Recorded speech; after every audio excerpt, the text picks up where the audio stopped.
Hello friends, நம்ம இன்றைக்கி எதை பற்றி பார்க்க போகிறோம்னா இலக்கிய வரப்போகிற எபிசோடில் என்ன இன்ட்ரெஸ்டிங்கான சுவாரஸ்யமான விஷயம் நடக்க போகுதாங்க பார்க்க போகிறோம். வாங்க வீடியோக்குள்ளே போயிடலாம். நம்முடைய இலக்கியா பார்த்தீங்கன்னா, இந்த ஆஞ்சலே வந்து ஏண்டி என் மாமாவை வந்து இப்படி வந்து பண்ண, என் மாமாவுக்கு இந்த மாதிரி ஆகிறதுக்கு காரணமே வந்து நீ தான் இருப்ப, மரியாதை வந்து உண்மையை சொல்கிறியா இல்லையா அப்படின்ற மாதிரி வந்து கழுத்தில் வந்து கத்தியை வச்சு மிரட்டுறாங்க. இலக்கியா வீட்டு என் பொண்ணை அவளுடைய வாழ்க்கையை வந்து பறிச்சுட்டு இப்போ உயிரை வந்து பறிக்க பார்க்குறியா, உன் மாமாவுக்கு அப்படி ஆனதுக்கு காரணம் ஆஞ்சலி தான், நீ எப்படி சொல்லலாம், அவர் போய் பாத்ரூம் வெளியிலேருந்து யார் காரணமாக முடியும் அப்படின்ற மாதிரி சொல்கிறேன்.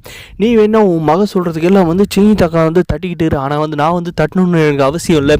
என் மாமா வந்து இந்த வீட்டுக்கு வந்து எவ்வளோ சொல்லியிருக்கிற, அதோட நன்றி விசுவாசம் உங்களுக்கு கொஞ்சம் கூட இல்லையா அப்படின்ற மாதிரி பார்த்தீங்கன்னா சர்ற மாதிரியே வந்து கேள்வி வந்து எழுப்புறாங்க. கண்டிப்பாக பார்த்தீங்கன்னா நம்முடைய ஆஞ்சலி வந்து கழுத்தில் வந்து கத்தியை வச்சதுனால வந்து நம்ம வந்து இப்போ உண்மையை மட்டும் சொல்ல, கண்டிப்பாக இலக்கியா இருக்கிற கோவத்துக்கு வந்து நம்மளை வந்து கழுத்தை அறுத்து இங்கே கொண்டாலும் கொண்டுருவா அப்படின்ற மாதிரி வந்து பார்த்தீங்கன்னா போயிட்டு நம்முடைய இலக்கிய கேட்டே பார்த்தீங்கன்னா எல்லா உண்மையும் வந்து சொல்லுவா அதான் நினைக்கிறேன். ஏன்னா வந்து உயிர் முக்கியம் அப்படின்றதுக்காக பார்த்தீங்கன்னா கண்டிப்பாக வந்து நான் தான் வந்து அப்பா வந்து என்னை வீட்டை விட்டு அனுப்புன்னு டார்ச்சர் பண்ணிக்கிட்டு இருந்தேன். அந்த வீட்டிலேருந்து தான் என்னை வந்து துரத்தி விட்டேன், இந்த வீட்டிலேருந்து வந்து இவர் துரத்தி விட வந்து முயற்சி பண்ணார், அதனால தான் இப்படி வந்து பண்ணேன், அது வந்து இவ்வளோ சீரியஸாக நான் என்ன நினச்சி பார்க்கல அப்படின்ற மாதிரி பார்த்தீங்கன்னா நம்மளுடைய இலக்கிய கிட்ட வந்து சொல்கிறேன். ஏன்டி நீ எல்லாம் வந்து திறந்தவே மாட்டேயா, இப்படி எங்கே போனாலும் வந்து யாரை வந்து அழிக்கலாம், எப்படி வந்து பணம் குறுக்கு வெளியில் சம்பாதிக்கலாம் அப்படின்ற மாதிரி வந்து யோசிக்கிறேன், நீ எல்லாம் நல்லா இருப்பியா அப்படின்ற மாதிரி பார்த்தீங்கன்னா அவளை வந்து வெளுன்னு வந்து வெளுத்துட்டு அதுக்கப்புறம் பார்த்தீங்கன்னா நம்மளுடைய இலக்கியா பார்த்தீங்கன்னா போலீஸ்க்கு வந்து கால் பண்ணுறேன்றாங்க. உடனே பார்த்தீங்கன்னா நம்மளுடைய லட்சுமி பார்த்தீங்கன்னா அம்மா விட்டுருமா, இது உங்களுக்கெல்லாம் அந்த காண்டம் ஒன்று இருந்தால் கண்டிப்பாக வந்து தண்டன்றது ஒன்று கண்டிப்பாக கிடைக்கும், நீ எதுவும் வந்து போலீஸ்க்கெல்லாம் வந்து கால் பண்ணாது அப்படின்ற மாதிரி வந்து சொல்கிறாங்க.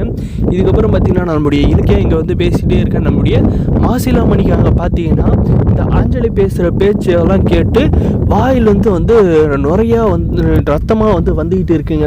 ஏன்னா வந்து இந்த ஆஞ்சலி வந்து இப்படி வந்து தப்பு பண்ணிட்டு இவ்வளோ போல்ட்டாக வந்து கதை சொல்லிக்கிட்டு இருக்காளே அப்படின்ட்டு அவர் வந்து கண்ணில் வந்து பார்த்தீங்கன்னா கண்ணில் வந்து பார்க்கலாம், கண்ணில் சைகை பண்ணலாங்க, அதை வச்சே பார்த்தீங்கன்னா ரொம்பவுமே வந்து எதுக்காக வந்து இலக்கியங்கள் இப்படியெல்லாம் நடிக்கிறா அப்படின்ற மாதிரியெல்லாம் வந்து வருத்தப்படுறாருங்க. நம்முடைய மாசிலாமணி வந்து எவ்வளோ கஷ்டப்படுறாரோ அதோட அதிகமாக வந்து இந்த ஆஞ்சலியும் இந்த சிந்தாமணி வந்து கஷ்டப்படுவாங்க அப்படின்னு நினைக்கிறவங்க மறக்காது நம்ம சேனல் வந்து சப்ஸ்கிரைப் பண்ணாதான் மறக்காது அந்த பெல் ஐக்கனை வந்து ஆனில் போட்டுவாங்க. அப்போ தான் நம்ம போடுற வீடியோ எல்லாமே வந்து உங்களுக்கு நோட்டிஃபிகேஷனாக வந்து வருங்க. நம்முடைய இலக்கியாவோட மனசுக்கு பார்த்திங்கன்னா அவங்களுக்கு வர எல்லா பிரச்சனைகளும் வந்து முறியடித்து அவங்க பார்த்திங்கன்னா சும்மா கெத்தாக வந்து நிற்குவாங்க அப்படின்னு இருக்கிறோம். மறக்காத நம்ம சேனல் வந்து சப்ஸ்கிரைப் பண்ணாத மறக்காது சப்ஸ்கிரைப் பண்ணி அந்த பெல் ஐக்கனை வந்து கிளிக் பண்ணி ஆனில் போட்டுவாங்க. அப்போ தான் நம்ம போடுற வீடியோ எல்லாமே வந்து நோட்டிஃபிகேஷனாக வரும். முடிஞ்ச வரைக்கும் ஸ்கிப் பண்ணாத பாருங்கள்.